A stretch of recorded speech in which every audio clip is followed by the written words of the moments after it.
Today I'd like to share with you a language lesson that will help children to focus on the different sounds in a word.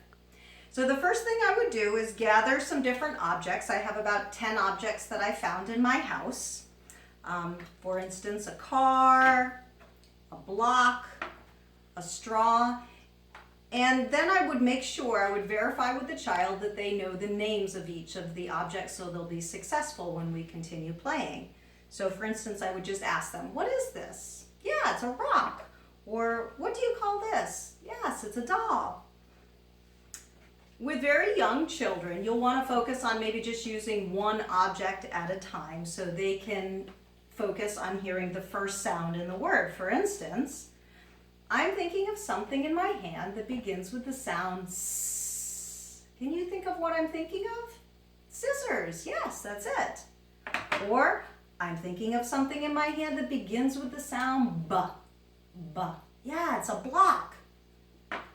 When you feel like the child is really comfortable with that, you can start using two different objects that have different beginning sounds. For instance, I'm thinking of something in my hand that begins with the sound F. Yes, it's a fork. Or I'm thinking of something in my hand that begins with the sound R. Yes, it's a rock.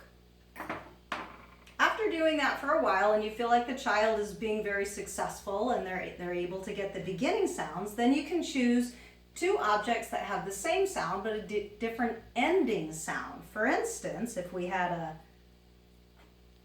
dog and a doll, I'm thinking of something in my hand that begins with the sound duh and it ends with the sound g.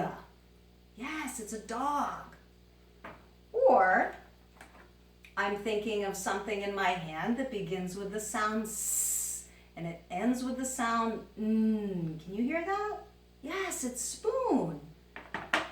As you're going along, when they become comfortable with that, the next stage would be to ask them if they can hear the sounds that are in the middle of the word. So for instance, if we were to go back to the spoon and the scissors and they were to guess spoon, I might ask them, could you tell me all the sounds that you hear in that word? And they might be able to tell you one or two, and they might be able to tell them to you in order. Also, another variation is you could just show them, when they're very comfortable with it, you could just show them all of the objects on the tray and ask them to find something on the tray that begins with the sound K. Yeah, key in a car.